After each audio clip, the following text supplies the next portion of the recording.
Look, a hut in the pines, solar panels, a closed door. Everything looks calm. Even the shift log is filled in hourly. But 100 feet away, there are tracks leading into a ravine and a cliff. And what would you do if everything was in place except the man himself? This is a story in which the order of the station turned out to be the beginning of disappearance. Tonto National Park, northern Arizona, spring 2007. Delta River Station is one of the most remote patrol posts in the park, located almost 30 miles from the nearest paved road. The place where the tourist trails end and the areas marked on the map only by drawings from the 60s begin. The hero of this story was Joel Frazer, 42 years old, a National Park Service employee, a veteran with nearly a decade of experience in this particular region. He was known as reliable and methodical. His colleagues said, "When Joel is on duty, everything is under control. He reports on the wind and monitors the solar panels as if his life depended on it." The Delta River Outpost is a wooden hut on a raised platform with antennas, satellite GPS, and a long-range radio. It's surrounded by 3 miles of pine forest, then rocky slopes, ravines, and only one exit, an old abandoned road through Cypress Gorge. It was rarely used. In the spring, after the rains, it turned into a stream of mud, and in the summer, it was covered with cracks and dust. Frazer took up his post on Friday, April 27th, at 8:30 a.m. According to the regulations, the shift lasted 4 days. Each day, he was required to report for service at 9 a.m. and 8 p.m. The first call went through as planned. The recording remains. Delta River, Frazer, weather stable, 0 disturbances, batteries working, temperature plus 61 Fahrenheit. The last transmission from Joel was recorded on Saturday, April 28th at 8:00 p.m. The wind picked up. I heard something near the southern slope. I'll go check in the morning. Everything is fine. End of communication. The next morning at 9, Joel had not returned the call. There was no immediate alarm. It happened. Interference. A bad antenna angle. Radio noise. But by Sunday evening, alarms were raised. Not only because Frazer had failed to make contact, but because the sensors at the station began reporting erratic readings. The batteries suddenly dropped to near 0, as if someone had unplugged the panels or shaded them. On Monday morning, a helicopter carrying an Air Force inspector and local ranger, Daniel Carter, arrived at Delta River. From the air, everything looked fine. The antenna was up, the door was closed, the chimney was intact. But inside the hut, there was no Joel, no backpack, no first aid kit, no map. On the bed lay a notebook, open to a page with a note. Heard footsteps in the night, twice, from the south. No one should be here. Thus began one of the strangest disappearances in Tonto Park. Joel Frazer vanished from a secure station without violence, without a call for help, and without apparent cause. But oddities began to appear almost immediately, and not all of them were specific to Frazer.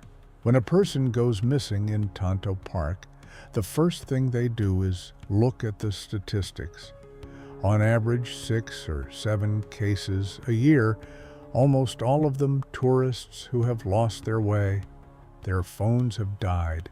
Sometimes they get disoriented in the heat. In 11 years of service, Joel Frazer participated in 15 search and rescue operations. He knew how quickly a person loses orientation on the plateaus, how after 2 hours of wandering, he begins to walk in circles, how a tired tourist throws off things along the way, leaving breadcrumbs, only in the opposite order, from a backpack to a flask. He knew because he had mapped these cases.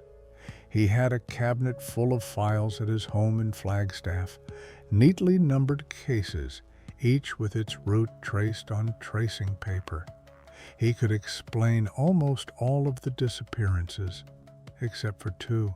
The first was Mark Hill, a 19-year-old Michigan student who disappeared 2 miles from the Delta River outpost in 2001.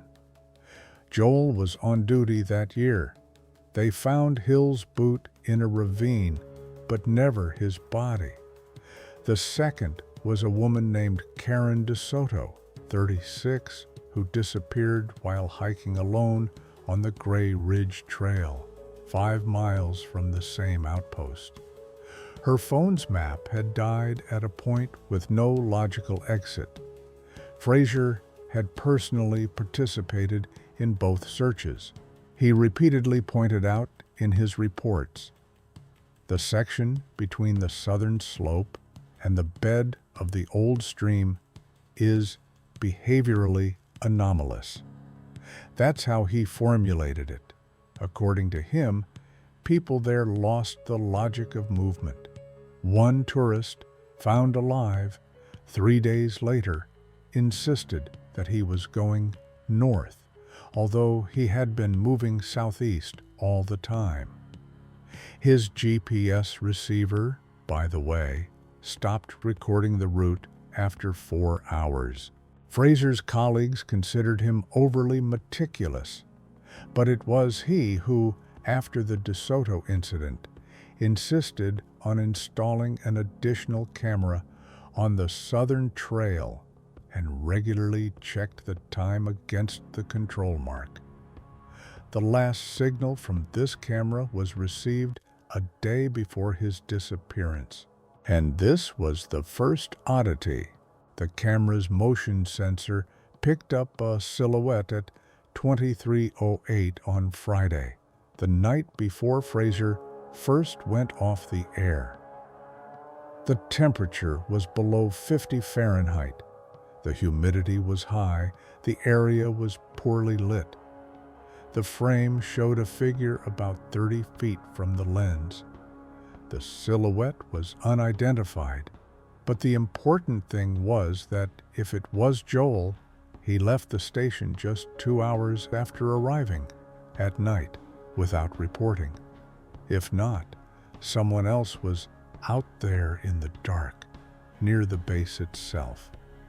The recording was saved, but from about midnight until dawn, the sensor no longer responded.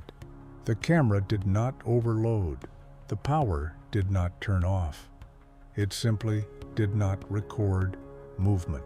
This is the recording that Ranger Daniel Carter brought aboard his helicopter when he flew back to headquarters. The file has been renamed 2308-PG and saved as a backup. When viewed in slow motion, the figure appears to stop and lean toward the ground before disappearing from the frame. A broken bush was later found near this spot. Underneath it is a sock, presumably from Frazer's uniform, but there were no tracks, no shoe prints, no characteristic depression from a fall, as if someone had been standing but not walking, or was too light to leave a mark. Daniel's report contains a phrase that was later deleted during editing. Frazer either knew who he was going out for or sensed something. He took everything with him except a flashlight. This week, when Frazer was supposed to leave his post, not a single signal came to the station. He did not report, did not transmit coordinates, and did not leave a log on the radio. An official request for a search operation was sent out on Wednesday. But when rescuers arrived at the southern route, it turned out that something had happened even earlier. It's early Tuesday morning, May 1st, 2007. An unusual radio signal is received at the National Park Service control room in Phoenix. The frequency is one of the backup encrypted channels used in emergencies, manually activated from one of the field transmitters. The problem was that the frequency had been decommissioned back in 2004. The transmitter that could theoretically have been on the air was at the old Rocky Gate Fire Lookout, about 8 miles from the Delta River Lookout, in an area officially considered dead to the signal. The call point was pinpointed to within half a mile. Analysis showed that the signal was transmitted once, lasting 4 seconds. The message contained no words, just the standard automatic code E21, which the system uses to mean operator in critical situation, immediate evacuation required. The signal was picked up at 5:47 a.m., just 10 minutes before sunrise. According to the base, not only was no one supposed to be in the area, but the transmitter itself had been shut down, disarmed, and taken off supply. Protocol called for ignoring single signals from inactive nodes. But the controller, Patricia Lynn, noted in her log, the transmitter is physically disabled. Someone activated it manually. At this point, Frazer was not officially considered missing, but internally, the service was already suspicious. When Carter reported Frazer's absence from his post and the oddities with the camera footage, it became clear that the disappearance did not seem like a standard case. 2 hours later, the first ground group set out for the Rocky Gate area. The weather was getting worse.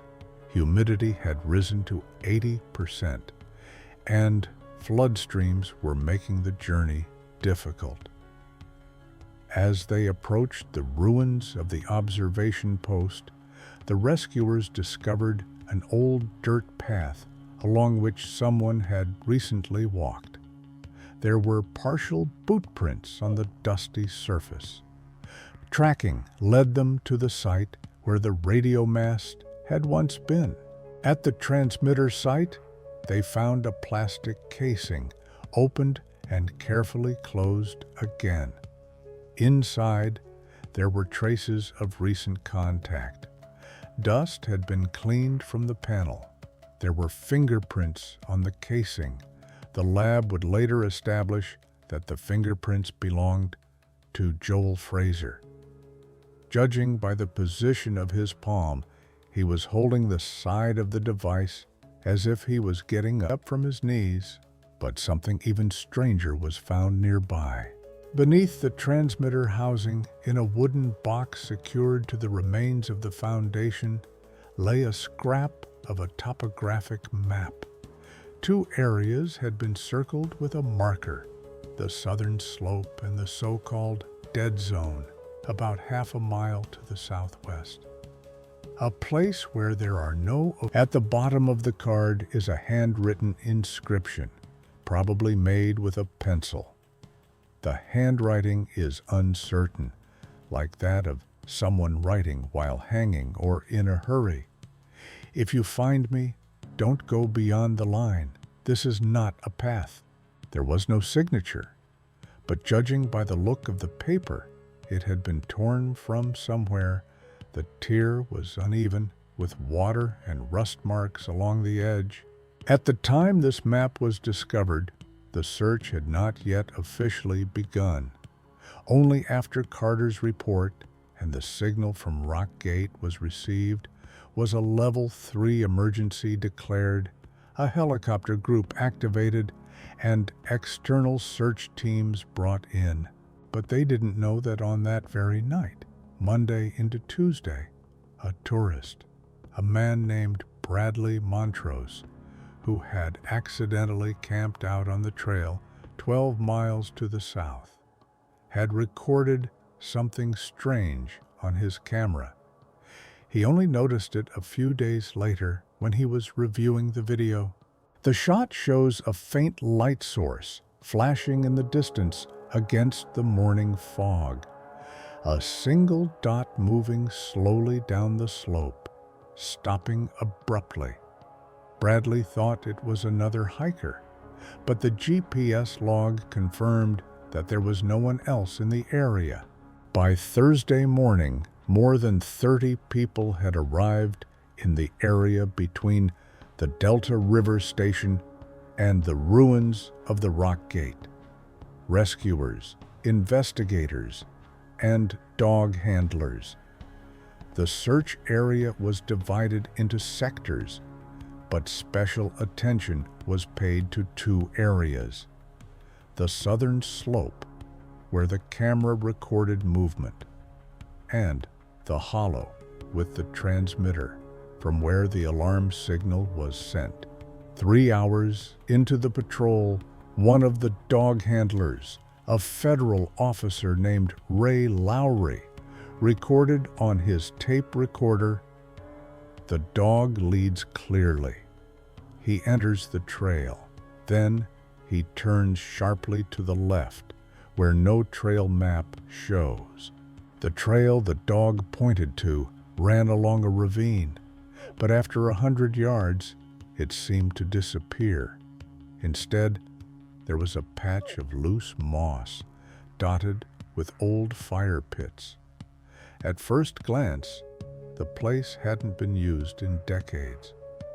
But one of the trackers noticed in the bushes lay a plastic bag of freeze-dried rations. The expiration date was 2008. Only Park Service employees used such rations. The trail the dog was following disappeared into the lowlands. There was a spot where the ground looked particularly sticky, as if saturated with water. The trackers noted that the soil was not of a seasonal nature. There had been no rain in the last few days, and the groundwater level in this area usually did not rise above 10 inches. However, there were no boot prints on the soft soil, not a single indented print, but there were others. Along the stream, tangentially, there were almost continuous tracks. Uneven, slightly blurred, but with a characteristic pattern of the sole. At first, they thought Frazer. But the markings showed. The step is unstable. The distance between the dots is different, as if the person was running, then stopping. And most importantly, the length of the step indicated a height of less than 5.5 feet. It could not be Joel. The trail ended in a narrow ravine, no more than 4 feet wide. The place was theoretically impassable. It was described as a bottleneck.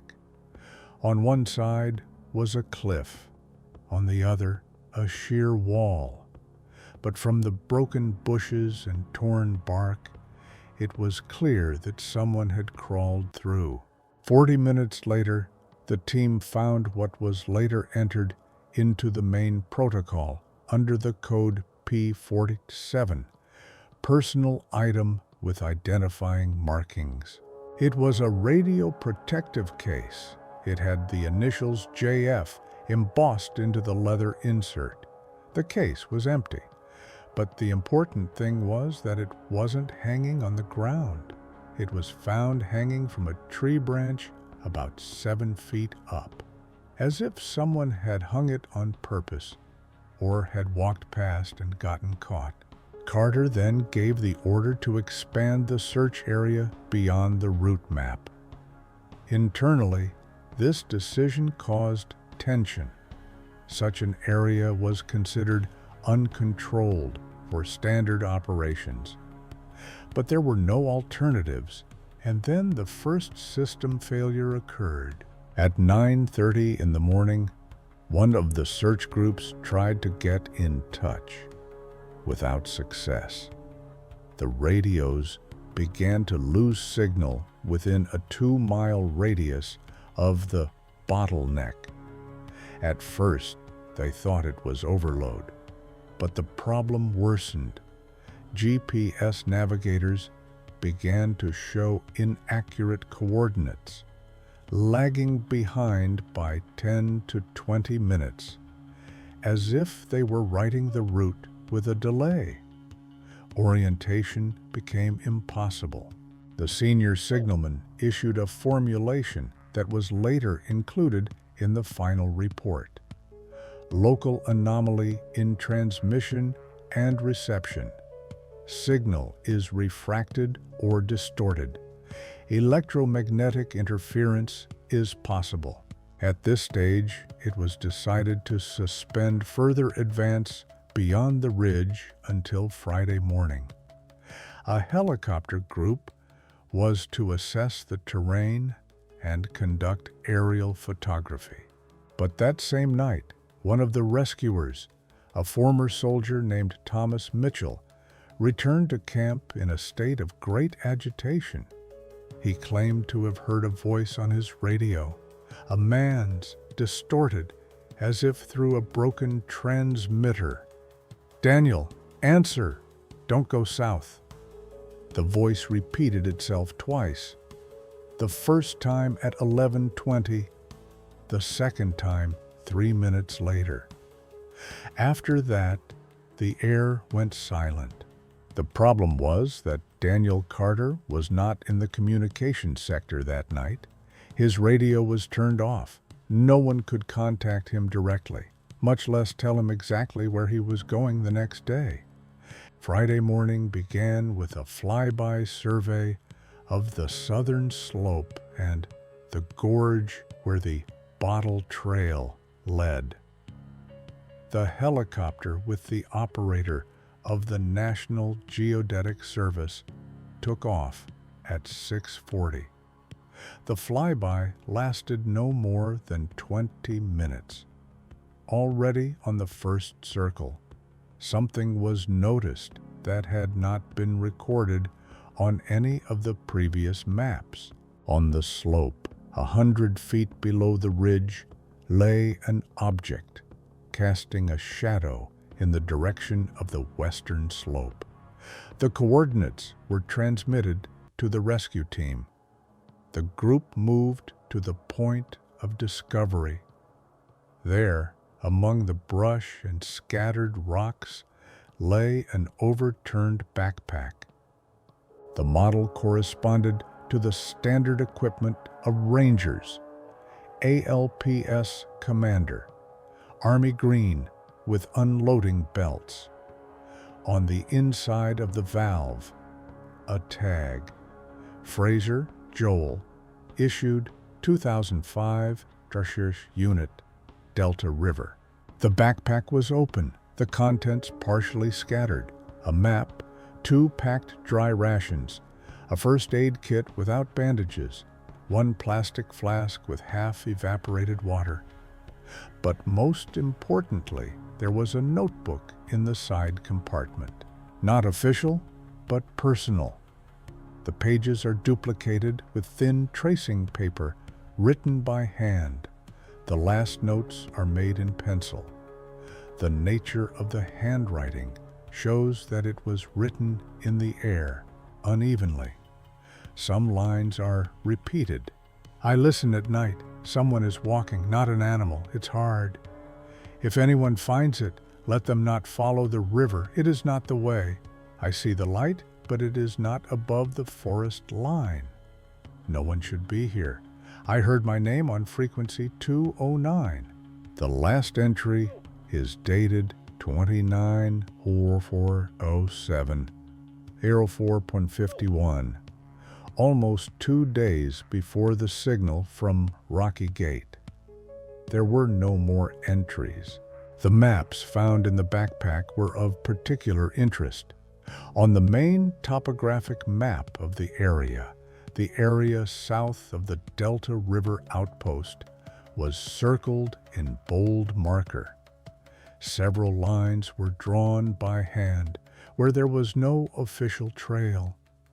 They resembled a route map, as if someone was trying to record the route, with turns and crossings of riverbeds.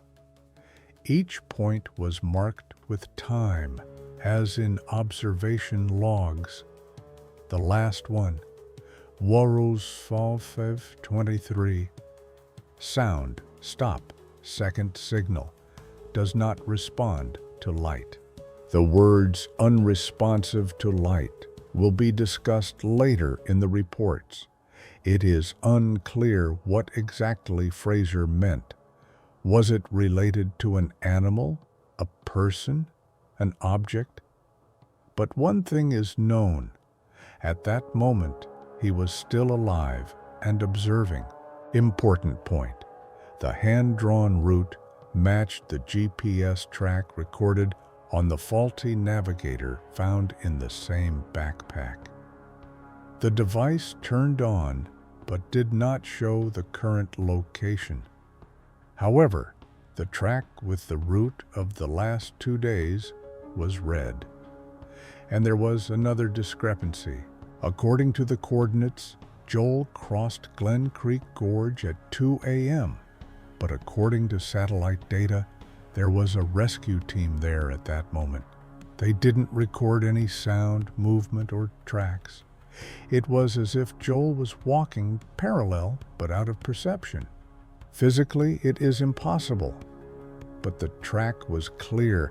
The points corresponded to turns, riverbeds, sections with characteristic. That evening, one of the volunteers who had been surveying the southern part of the ridge reported that he had noticed a reflection on the southern side of the slope. It seemed to him that someone had pointed a mirror or other light source at him, very briefly, once, like a glare, but no one was heading that way, and no one should have been there. On Saturday, May 5th, an additional communications channel was added to the search operation. It used a backup frequency of the Search and Emergency Support Service, which is usually activated in the event of a major disaster. It had less interference and did not interfere with radio signals from tourists or security. At 5:42 p.m., the Southern Point's communications officer, Utah volunteer Dan Rowell, raised the alarm. He had picked up an unauthorized call. "Delta, this is Delta. Over. Answer, I'm downstairs." The voice was distorted, but clearly male, with a distinctive Western accent.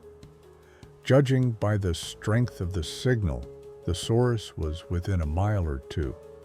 Dan answered, but there was a pause in the air. 7 seconds later, the voice came again. "I'm down there. I can see the river. Can you hear me?" Rowell acknowledged and asked for an ID, but there was no response. The connection was lost. The total transmission time was 3 minutes and 9 seconds. That was enough for the radio operators to determine the direction.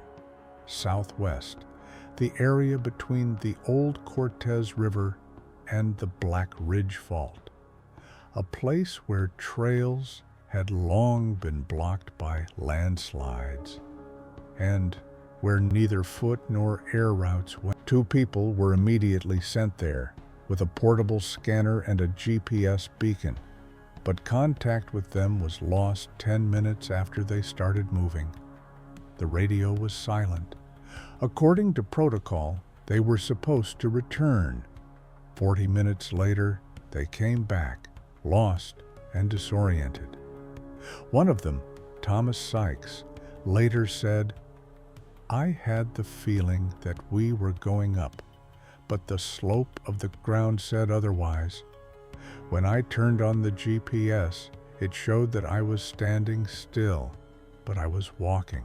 I was really walking." The signal from the unknown was not repeated, but when the engineers deciphered the background noise from the original recording, they found a second layer of signal in the spectrum below the audible range. Not a voice, but something resembling a duplicate transmission. After filtering, the phrase sounded like, "Don't shine, I see, he's gone." Against this background, a new factor appeared. Radio transmission logs from May 2003 were lifted from the service's archive. A similar signal of similar length from the same sector was received exactly 4 years earlier. At that time, it was considered interference. The location is the same. The service began to consider 2 versions. The first is that Frazer is alive, disoriented, but trying to make contact using the old frequency. The second is that someone is imitating his voice, using access to his radio, possibly found or captured. But soon, a third trace appeared. On Saturday evening, while the group was exploring the Black Ridge area, they came across a rock with a mark on it, an arrow scratched into the stone, pointing downwards. Underneath it were the letters DFR, an abbreviation Frazer used in his personal notes, Delta Frazer Radio. Underneath the rock was a small ditch covered with foliage. Inside were neatly laid stones and a folding knife, a service knife, engraved, Frazer J, 2002. The knife was clean, as if it had been recently wiped. No dirt, no traces of blood. But on the bottom end was a scrap of fabric, a white strip with a tear, like from a shirt. An examination would show the fiber composition was identical to a Park Service uniform shirt. Was this an attempt to leave a trace, or something hidden by someone else? Later that night, back at the camp, someone turned on one of the portable radios, and at exactly 11:11 p.m., the airwaves came alive. One voice, one call, clear and unambiguous. "The river is not here. They are looking from above." 10 days after Joel Frazer disappeared, the search was officially over. The report listed over 160 people, 7 helicopter sorties, 89 hours of ground crew work. No body, no final signal, no evidence of Frazer's whereabouts were found. But the decision to close Delta River Station was not made on the basis of the report, and not publicly. An internal memo to the National Park Service, signed by the Deputy Director of Field Operations, was labeled "Temporary Closure of the Site due to risks to personnel." The order went into effect in June 2007. Officially, for technical and climatic reasons. The wording did not stand up to scrutiny. The building was in good working order. Power had been restored. The antennas were working. But informal evidence soon began to appear. The first was an anonymous post that appeared in August on a closed forum for Park Service employees. The user, OldWatcher07, claimed to have participated in a tour of the station a week before it closed. He described feeling like another person was within 50 feet of the building during the day, despite no visible signs. He also reported feeling like hearing was suppressed and temperature swings inside the hut from 68 to 43 degrees Fahrenheit in half an hour, with no wind at all. The second is the testimony of the technicians who dismantled the equipment. One of them, Brian Riddell, 2 years later, off the record, told a journalist that when they dismantled the radio station panel, they found a strange distortion in the wiring harness, as if something had melted the winding from the inside. The log noted damage from a short circuit, but the melting point of the insulation exceeds 1,000 degrees. This is impossible under normal operating conditions. Third, there are deviations in the movement logs. In the last 3 months before Frazer disappeared, sensors on the trails near the station recorded movement at night 4 times. On each of these occasions, the post was empty. No one was on duty. But the cameras installed for monitoring recorded nothing. The tapes showed only interference and brief jumps in exposure. Against this backdrop, Frazer's family has been trying to get the case reopened. His younger sister, Carolyn, has written to the Department of the Interior, demanding to know why the area is closed to inspection. There has been no response. In a phone call with Arizona Watch, she said, "I don't need theories. I just know he didn't leave. Joel couldn't have left his post at night without a flashlight. He wouldn't have done that. He knew someone or heard someone. I don't know." In 2009, the Delta River site was removed from public maps. On modern GPS and trackers, this point is marked as Technical Sector Access Restricted. Today, the station building still stands. Access is prohibited. Departmental patrols do not service it.